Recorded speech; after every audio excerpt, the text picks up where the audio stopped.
There's so many effects that aren't seen, like you said. So you go to hospital, you get discharged, but that's just the beginning. You've had to undergo so much, so many other surgeries, therapies. You were in surgery earlier this month. Please tell us more about it. Not earlier this month, sorry, earlier in the year. Yes. Okay, thank you very much. Okay, maybe also before I proceed with that, yes. Thank you for having me as the first guest for Lest We Forget. I've just realized that, asante sana.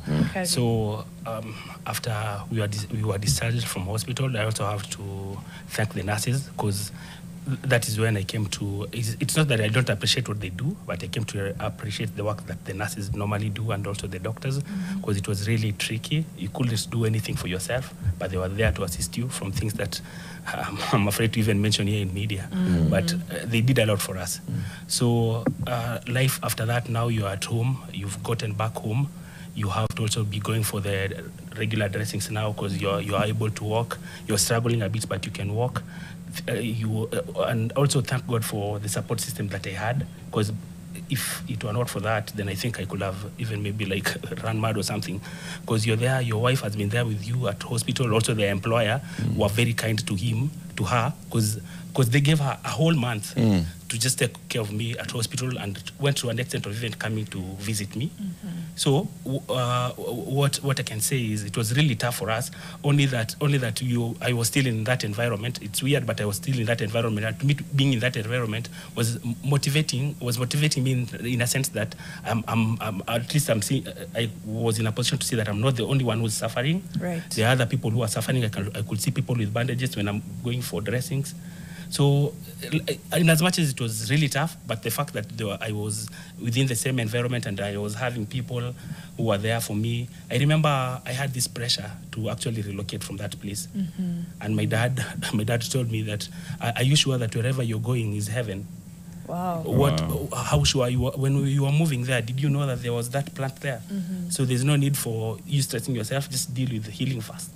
And you're still there? Yeah, and I'm still there up to today. A number of us, because in the estate we were injured, about like 50 of us, because the fire after the explosion, it forced open the gate, and then covered like the driveway, because there are blocks on either sides, 12 on one side, 10 on the other side, and then at the center it's a driveway.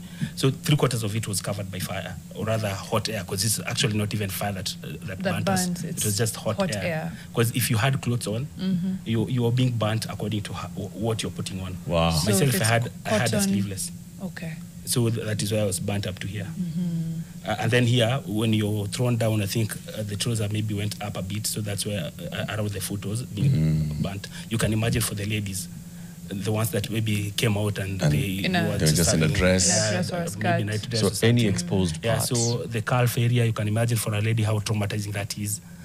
So I was there.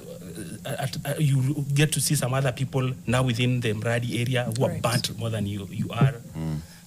I can't say that it was encouraging to see someone who's burnt more than you, but you're like, I think I'm even supposed to be assisting this person, because I think I'm better off. But that's just because that's your nature, Robert. I mean, that's what we're establishing this morning, that Yes. you want to help. Yeah. Even when you are going through whatever you're going through and you see somebody else, you're thinking, this one needs my help more than I need my own help. And that's the nature of the person that you are, which is why people are celebrating you so much.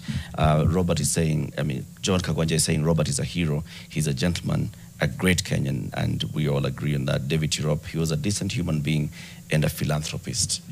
And everybody is saying thank you. Thank you, because this is who you are. How many months did you stay in hospital? A whole month. And now the post hospitalization care, should I put it that way? Yep. Yes. And now after being discharged, it has taken me up to, I was going for dressing up to, when was it? Up to August. 6 months. For 6 months, just post-hospitalization. And not only for me, for most of the people there. Right. You could see a lot of people walking around with bandages, even members from our 43rd tribe, if I can put it that way, who live around. Everyone, like over tens of people, I think even to a tune of 100. 3 months later, people still have bandages. And yet when you're going to hospital, you thought that maybe in 3 weeks you'll be okay. And even your skin will you'll be back to normal. You didn't know that you'll be having scars like this.